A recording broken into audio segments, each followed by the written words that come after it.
안녕하십니까 성도 여러분. 화요일 기도 시간을 기억하셔서 성전을 찾으신 우리 모든 성도님들께 하나님께서 은혜 주시기를 간절히 바랍니다. 우리 함께 누가복음 14장에 있는 말씀 함께 펴시겠습니다. 누가복음 14장 25절로 33절에 있는 말씀을 함께 보시겠습니다.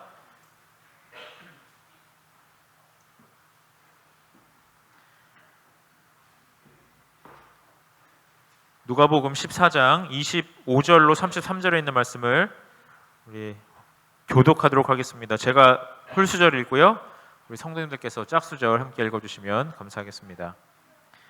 허다한 무리가 함께 갈새 예수께서 돌이키사 이르시되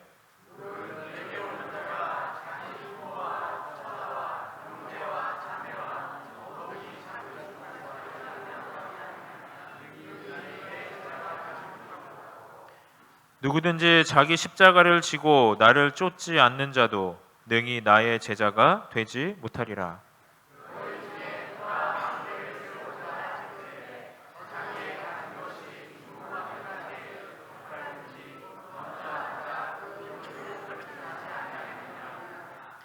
그렇게 아니하여 그 기초만 쌓고 능히 이루지 못하면 보는 자가 다 비웃어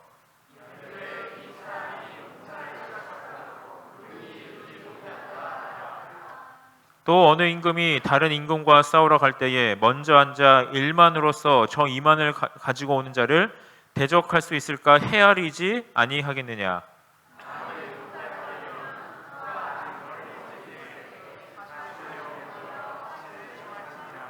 우리 33절 같이 읽겠습니다. 시작. 이와 같이 너희 중에 누구든지 자기의 모든 소유를 버리지 아니하면 능히 내 제자가 되지 못하리라. 아멘. 우리 지난 금요일부터 일요일까지 2박 3일 동안 우리 어린이 성경학교가 이 본교에서 있었습니다. 우리 많은 성도님들께서 또 함께 기도해 주시고 또 많은 관심 가져주신 덕분에 우리 어린이들에게 말씀의 씨앗이 심어졌고 또 하나님께서 그 심겨진 씨앗을 그들의 삶 가운데서 또 열매 맺게 하실 것을 믿음의 눈으로 보게 되었습니다. 이 시간 빌어서 함께 기도해 주신 우리 모든 성도님께 감사를 드리고요. 이번 주 금요일 날 성경학교 발표회가 있습니다. 우리 함께 많이 참석하셔서 우리 함께 또 서로 은혜 받고 또 어린이들에게 또 격려해 주시기를 또 부탁을 드리겠습니다. 저는 오늘 이 누가복음 14장 25절부터 33절에 있는 말씀을 가지고 제자도 그 거룩한 계산이라는 제목하에 함께 말씀의 은혜를 나누려고 합니다. 여러분 혹시 계산기를 최초로 고안한 사람이 누군지 아십니까? 계산기. 그 계산기를 최초로 이제 고안해낸 사람은 파스칼이라는 수학자라고 합니다. 파스칼이라는 사람 이름은 들어보셨습니까? 네.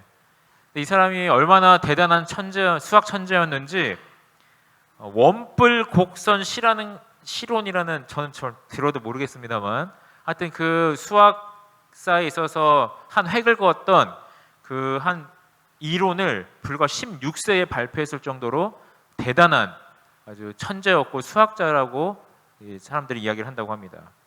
근데 이 파스칼이라는 사람이요, 이 천국과 지옥을 수학적으로 계산을 했다고 합니다. 무슨 뜻인고 하니 이 사람이 이렇게 얘기를 했습니다. 천국과 지옥이 있다고 하는 사람도 있고 없다고 하는 사람도 있다. 나는 천국과 지옥이 있다고 믿는 사람이 수학적으로 볼 때 현명한 사람이라고 생각한다. 그러니까 누가 더 현명하다는 거? 있다고 믿는 게 없다고 믿는 게요? 있다고 믿는 게요. 왜냐하면 천국과 지옥이 있다고 믿고 살다가 죽었는데 아무것도 없다 해도 크게 손해는 아니지만 만약에 죽었는데 천국과 지옥이 없다고 믿고 살다가 죽었는데 천국이 그리고 지옥이 정말로 있다는 것이 밝혀진다면 그 사람은 얼마나 난감할 것인가. 여러분 그럴듯한가요? 네. 믿고 살았는데 없어도 크게 손해볼 건 없는데 없다가 살고 그냥 막 없다 믿고 막 살았더니 나중에 뭔가 천국이 진짜 있다더라 한다면 굉장히 이제 수학적으로 생각해 봤을 때 그것도 상당히 뭐라는 거예요? 수학적으로만 봐서도 상당한 손해라는 겁니다. 오늘 저는 우리가 그리스도인으로서 예수 그리스도의 제자로서 살아가면서 하나님 예수님께서 우리에게 계산을 요구하신다는 걸 좀 함께 나누려고 합니다. 무엇을 요구하신다고요? 계산하라고요. 여러분, 계산하는 게 나쁜 건가요? 네, 나쁜 게 아닙니다. 때로는 계산을 계산적으로 이기적으로 사는 건 좋지 않지만 사람이 자신의 삶을 어떻게 살아갈 것인지, 무엇을 위하여 살아갈 것인지에 대하여 준비하고 또 결정하는 데 있어서 반드시 선행되어야 하는 것이 무엇이냐면 무엇이 어떤 삶이 더 가치 있고 좋은 것인지를 계산할 수 있어야 합니다.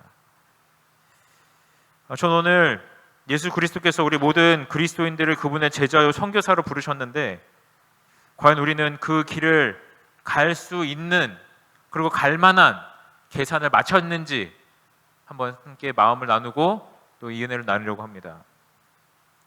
오늘 이 본문의 말씀 가운데서요 우리의 마음을 좀 무겁게 하는 구절이 있습니다. 누가복음 14장 26절에서 예수님께서 이렇게 말씀하셨습니다. 무릇 내게 오는 자가 자기 부모와 처자와 형제와 자매와 및 자기 목숨까지 뭐하지 아니하면 미워하지 아니하면. 여러분 어떻게 해석하면 좋을까요? 나를 미워하는 것까지는 어떻게 알겠는데 형제와 자매, 처자까지 어떻게 다 미워해도 괜찮겠습니까? 십계명에서는 분명히 뭐라고 말씀하셨어요? 부모님 공경하라고 하셨는데요. 이 누가복음 14장 26절과 평행 구절인 마태복음 10장 37절을 보시면 그 의미가 좀 더 분명하게 드러납니다. 마태복음 10장 37절에서 예수님께서 이렇게 말씀하셨습니다. 아비나 어미를 나보다 더 사랑하는 자는 내게 합당치 아니하고. 그러니까 어미나 아비를 혹은 가족을 나보다 더 뭐하는 사람은요? 더 사랑한다면 뭐하지 아니하다요? 합당치 아니하다. 그러므로 예수님께서 여기서 미워하다라는 표현은요, 미워하다라는 표현은 덜 사랑한다는 뜻이에요. 덜 사랑한다. 그래서 성경에서 많은 경우에 특별히 그것이 대상이 사람이나 혹은 어떤 관계에서 사용됐을 때 그 미워하다라는 표현은 덜 사랑한다는 표현으로 이해하는 것이 맞다고 성경학자들이 이야기합니다. 그러므로 예수님께서 말씀하신 것을 다시 한번 생각을 한다고 하면 무릇 내게 오는 자가 자기 부모와 처자와 형제와 자매와 및 자기 목숨을 나보다 뭐하지 아니하면요? 덜 사랑하지 아니하면 예수 그리스도의 그 제자도를 따라오기 합당치 않다는 겁니다. 그 예수님의 말씀을 쉽게 설명한다면 이런 거예요. 예수님은 1등, 나머지 모든 것은 2등. 어디에 속에서요? 우리 마음 속에서. 예수님을 몇 번째로 사랑하고요? 1등으로 사랑하고 그 나머지 무엇이 됐든지 간에 그것들이 다 나머지 몇 등이 되어야 되는 거예요? 2등이나 몇 등이 됐든 그게 되어야 된다는 것입니다.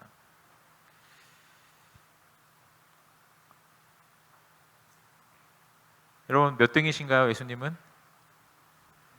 1등이십니까? 네. 그 누가복음 9장에 보시면 57절부터 62절까지 세 명의 사람이 나와서 예수님을 따라가고자 하는 그 장면이 나옵니다.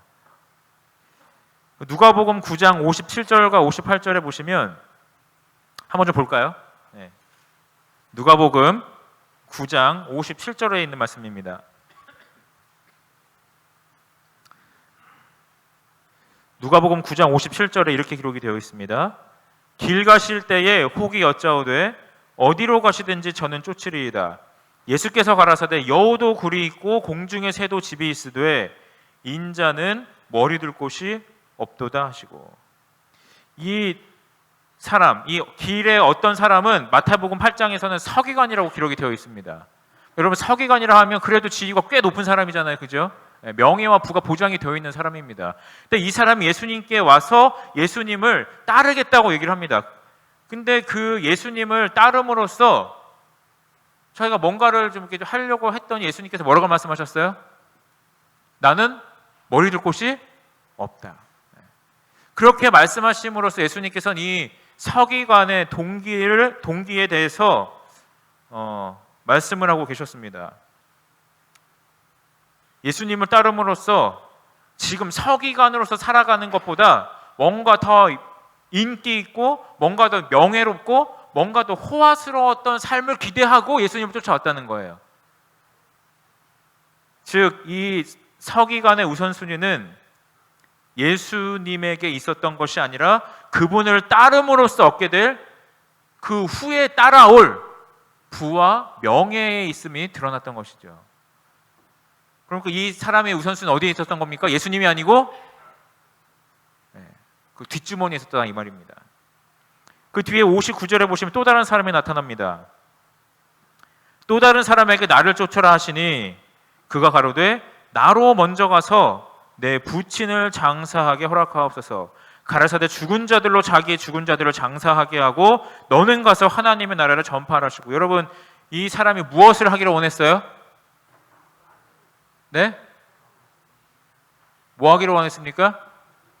장사하기를 원했어요. 근데 이 사람이 제가 읽은 구조가 똑같은 거 맞죠? 다릅니까? 달랐어요? 맞습니까? 맞죠? 예, 반응이 없으셔서. 네. 9장 59절과 60절을 보시면 이 사람이 누구를 장사하게 없어서 이야기를 합니까? 네, 아버지를 장사하게 해달라고 이야기를 합니다. 근데 이 아버지를 장사하게 해달라고 요청을 했더니 예수님께서 뭐라고 말씀하셨어요? 죽은 자를 장사하게 하라. 여러분, 이 말씀 우리가 그냥 문자 그대로 이해하면 마치 예수님께서 부모의 장례식에도 못 간 것처럼 생각을 하기가 쉽습니다. 그러나 그 당시의 문화에서는 장례라는 것은 가장 중요한 것으로 여겨졌기 때문에 만약 이 사람이 실제로 장사를 지내고 있었던 중이라면 예수님과 이런 대화를 갖는 것조차 불가능했을 거라는 거예요. 그러므로 이 사람이 원했던 건 뭐냐면 아버지가 아직 살아계신데 아버지가 죽어서 장사될 때까지 좀 기다리게 해주셔서 뭐를 얻기를 원했던 겁니까? 유산을 얻기를 원했다는 거예요. 그러니까 이 사람이 예수님께서 나를 따르라고 말씀하실 때 예수 그리스도에 대한 그 우선순위보다 뭐가 더 위에 있었던 겁니까? 사실은 재산에 더 관심이 있었다는 거예요. 그 다음 절 잠깐 보시겠습니다. 61절입니다. 또 다른 사람이 가로되 주여 내가 주를 쫓겠나이다마는 나로 먼저 내 가족을 작별케 허락하소서. 예수께서 이르시되 손에 쟁기를 잡고 뒤를 돌아보는 자는 하나님의 나라에 합당치 아니하니라 하시니라. 여러분, 이 말씀은 가족과 이별할 시간도 주기를 아까워하시는 그런 모습이 아닙니다. 그 동방의 관습에 의하면 집을 떠나기 전에 정리될 것이 여러 가지가 있었는데 그 당시에 그런 그 배경 속에서 그 집을 정리하고 하려면 짧게는 몇 달에서 보통 몇 년이 걸린다는 거예요. 그러니까 이 사람은 지금 예수님을 따르기까지 뭐 하겠다는 거예요? 시간을 좀 벌어보겠다는 것이죠. 그러면서 가족과 생계 그리고 예수 그리스도 사이에서 망설이고 있음을 이제 우리는 보게 되는 것입니다. 망설인다는 것 자체가 우선순위가 뭐하지 않다는 거예요? 분명하지 않다는 거예요. 여러분, 예수님께서 우리 한 사람 한 사람을 부르셨습니다. 맞습니까? 예수 그리스도의 제자로 그리고 그분의 거룩한 부르심을 받은 성도로 우리 한 사람 한 사람을 부르셨는데 그 부르심에는 계산이 필요해요. 내 우선순위가 어디에 있는지, 내 첫 번째 우선순위는 무엇이고 그 다음 우선순위는 무엇인지 분명히 파악을 해야 한다는 것입니다. 그러면서 이 강대영이라는 한 사람은 복음을 위해서 싸우는 자라는 책에서 이렇게 얘기를 했습니다. 예수님을 믿는다고 하면서도 예수님이 1등이 아니면 그 믿음은 가짜다. 첫 번째로 사랑하는 연인이 따로 있는데 두 번째로 사랑하는 사람과 결혼할 수 있는가? 상대방에게 그런 마음이 있는 것을 안다면 그와 결혼하겠는가? 여러분 결혼하겠습니까? 예수님이 첫 번째가 되지 않으면 아무리 예수님을 영접해도 그 믿음은 절대 구원을 주지 못한다. 마지막 날에 주여 주여 하는 자들이 왜 버려지는지 그 이유를 알 수 있다. 그는 진정으로 예수님을 믿은 것이 아니었다. 그의 주인은 자신이었고 예수님을 이용하려고 했을 뿐이다. 여러분 예수님께서 오늘날 우리에게 원하시는 것은 분명합니다. 그분을 사랑하되 가장 사랑하는 것, 그분을 신뢰하되 가장 신뢰하는 것, 그분께 나의 마음을 드릴 때 전적으로 드리는 것을 예수님께서 원하세요. 예수님 외에 모든 것은 2등 혹은 3등의 자리에, 그래서 예수님은 언제나 우리 마음과 모든 선택의 1등의 자리에 두기를 원하시는 것이 예수님의 부르심이라 이 말입니다. 그리고 그 부르심에 응하는 자들이 뭐 하는 자들이에요? 예수 그리스도의 십자가를 지고 따라가는 자들이라고 성경은 이야기하고 있습니다. 만약에 오늘 우리의 마음 가운데 예수 그리스도께서 첫 번째 우선순위에 계시지 아니한다면 우리는 예수님의 제자도 아니고 그분의 성도가 아니라는 것입니다. 불편한 이야기죠.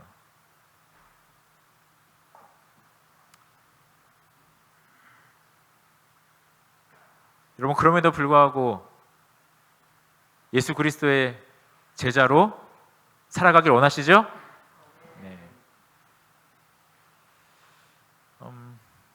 예수님의 제자가 되어서 자기 십자가를 지고 그분을 쫓기 위해서는 내가 손에 들고 있는 것을 내려놓아야 합니다. 맞습니까? 그래야 십자가를 질 수가 있어요.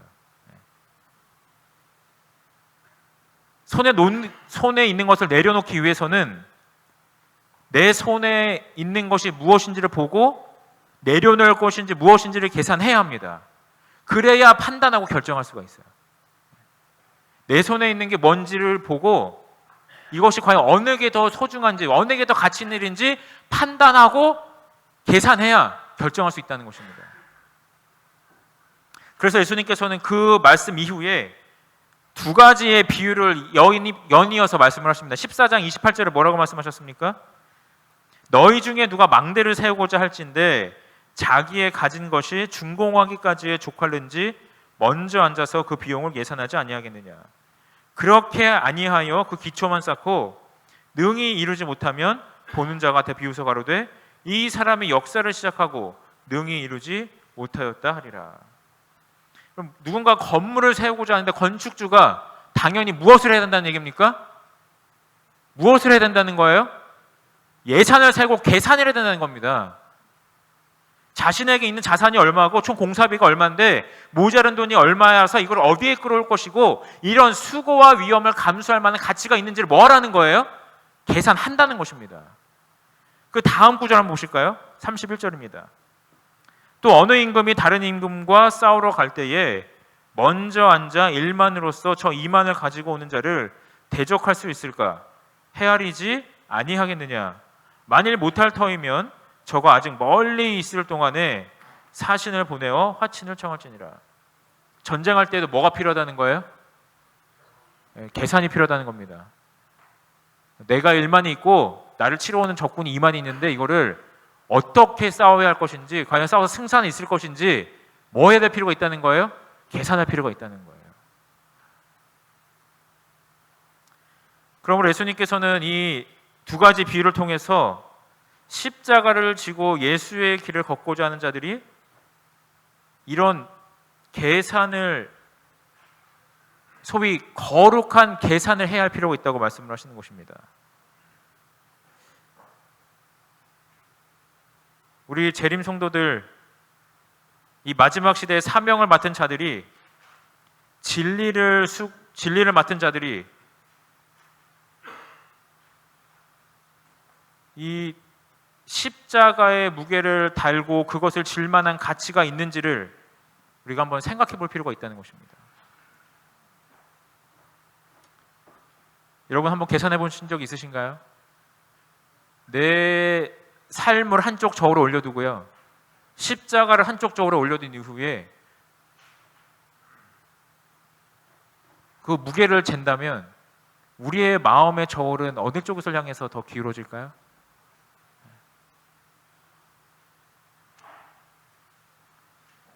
만약 우리가 그 계산을 정확히 하지 아니하면요, 이것도 놓지 못하고 저것도 놓지 못하는 삶을 살아가게 될 확률이 높습니다. 이도 저도 아닌 삶을 살면서 하늘에도 속하지 못하고 이 땅에도 속하지 못한 사람들로 살아갈 확률이 높아요. 어떻게 보면 그리스도인 같기도 한데 어떻게 보면 뭐가 아닌 것 같아요? 또 뭐도 아닌 것 같아요? 교회 다니는 것 같지도 않아요. 먹는 거 보면 뭔가 있는 것 같은데 또 사는 걸 보면, 말하는 거 보면 또 교인 같지가 않아요.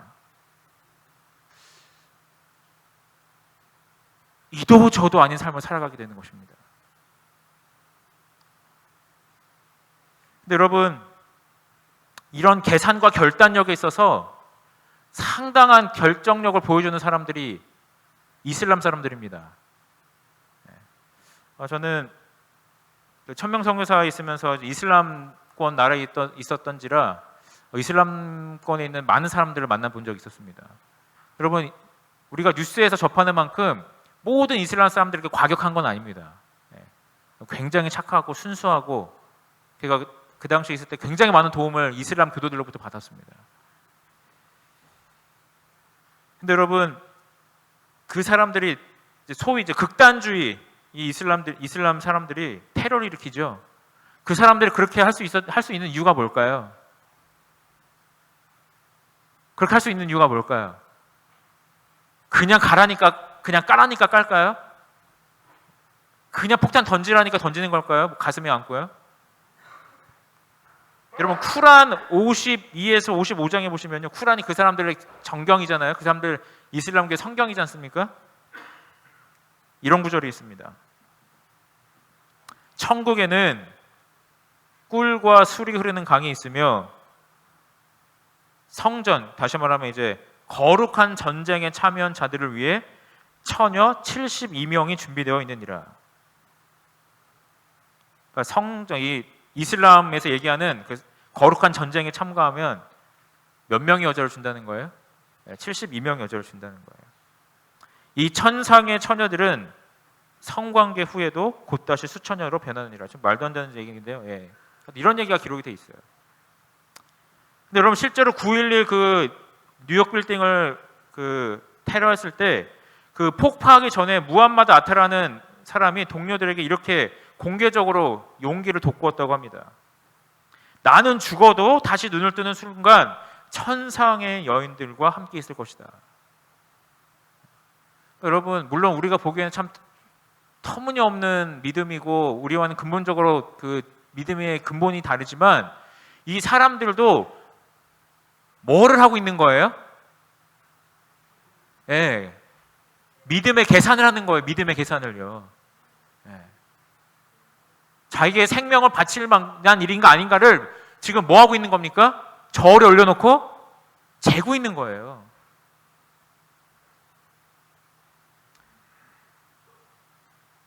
예수님께서는 우리에게 물론 이런 것과는 다른 종류이지만 우리에게도 거룩한 계산을 하라고 말씀하십니다. 아무 생각도 없이 아무 계산도 없이 나를 따르겠다고 말만 하지 말고 정확하게 악과 뒤를 잰 후에 결정하고 결심하라는 것입니다. 시대의 소망 352페이지는 이렇게 말씀하셨습니다. 구주의 눈은 미래를 꿰뚫어 보신다. 그는 돌아가신 후에 제자들이 당신을 위한 증인이 되어야 할 더욱 넓은 선교지를 보신다. 그분의 예언적 눈은 당신께서 재림하실 때까지 각 시대를 통하여 당신의 종들이 당할 경험을 보신다. 그분께서는 당신을 따르는 자들에게 저희가 만날 투쟁을 보여주신다. 그분은 그 싸움의 성격과 계획을 보여주신다. 그분께서는 그들이 당할 위험과 필요한 극기를 그들 앞에 공개하신다. 그분께서는 그들이 원수에게 습격을 당하지 않도록 치러야 할 희생을 계산하기를 원하신다. 사랑하는 성도 여러분, 우리가 예수 그리스도의 십자가를 지고 가기 위해서 예수님께서 우리에게 계산을 하라고 말씀하십니다. 근데 그것은 그냥 단순히 그냥 세마는 것이 아니고요, 우리의 삶을 예수 그리스도를 위하여 던지는 것이 과연 정말로 가치 있는 일이고, 그것에 맞서서 대항하는 악의 세력들을, 그리고 그것으로부터 오는 핍박을 감내할 만큼 값어치가 있는 일인가를 한 번쯤 우리에게 생각을 해보라는 것입니다. 그것이 없는 제자도는 제자도가 될 수 없기 때문에 그렇습니다. 사랑하는 성도 여러분, 계산해 보셨습니까? 한번 생각해 보셨습니까?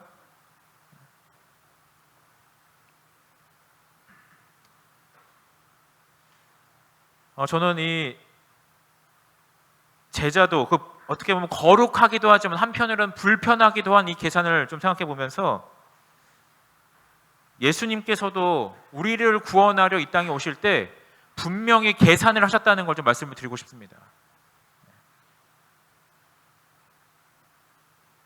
여러분, 십자가상에서 하신 그 가상 7원 중에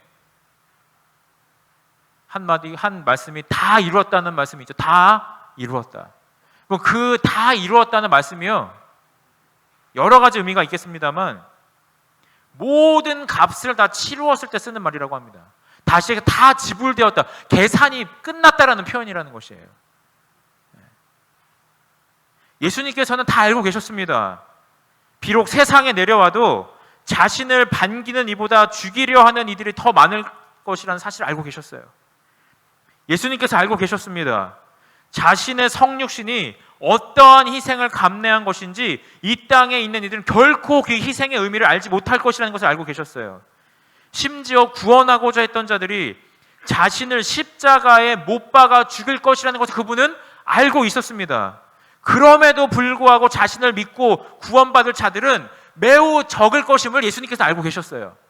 그럼에도 불구하고 이 모든 것, 이 땅에 내려오지 말아야 할 이유들을 한쪽 저울에 달고 인류의 단 한 명의 영혼의 무게를 다른 한쪽 저울에 달았을 때 예수 그리스도의 손에 들린 저울은 언제나 그 한 영혼이 있는 쪽으로 늘어졌었어요.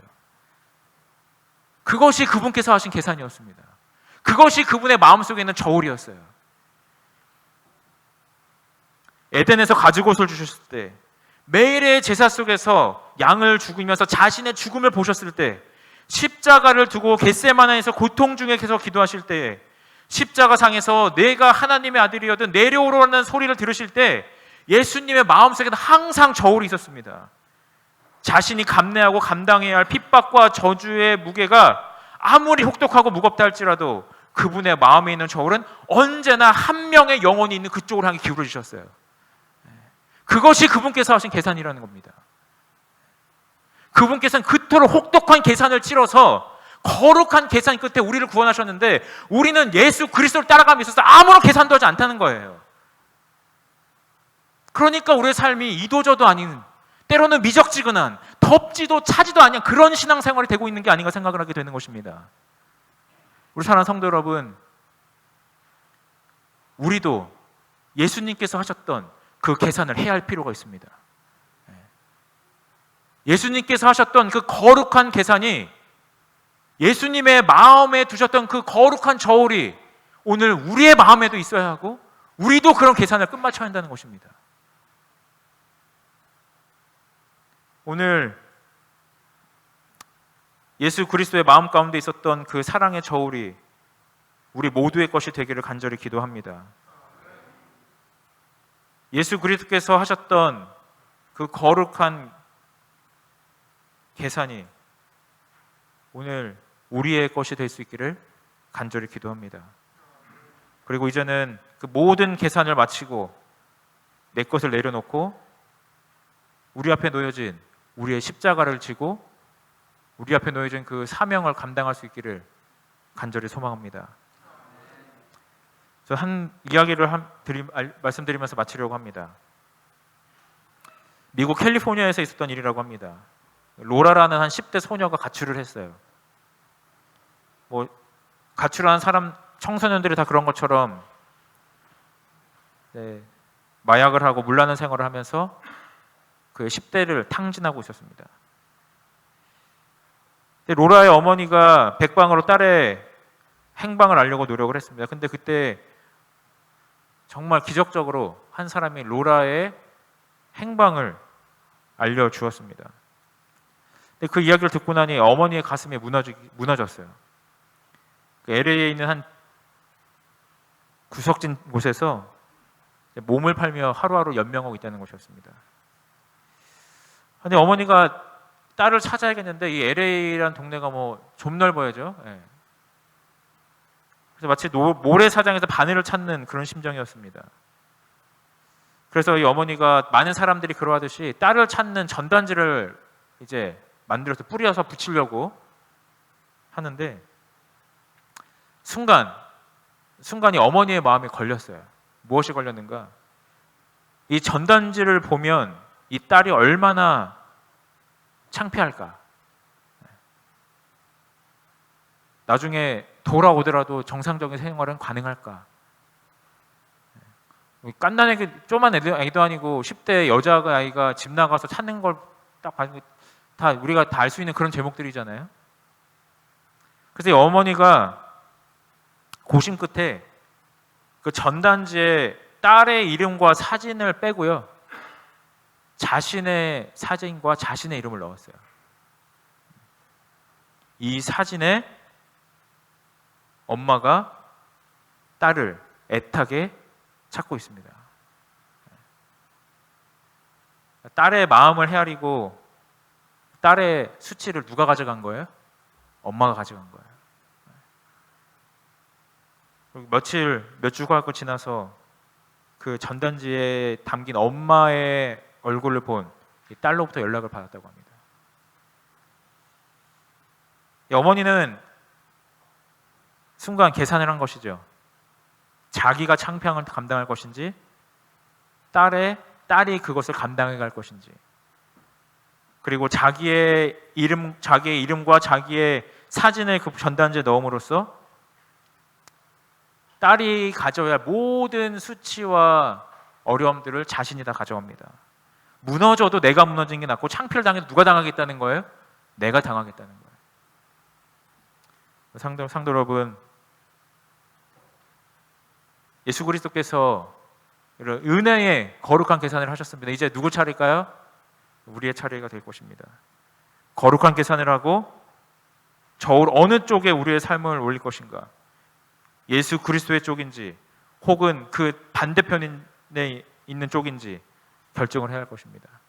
예수님께서 하셨던 그 거룩한 그 계산이 오늘 예수 그리스도의 뒤를 따라가고자 하는 모든 우리 재림 성도들의 그것이 될 수 있기를 간절히 소원하면서 오늘 말씀을 마치겠습니다.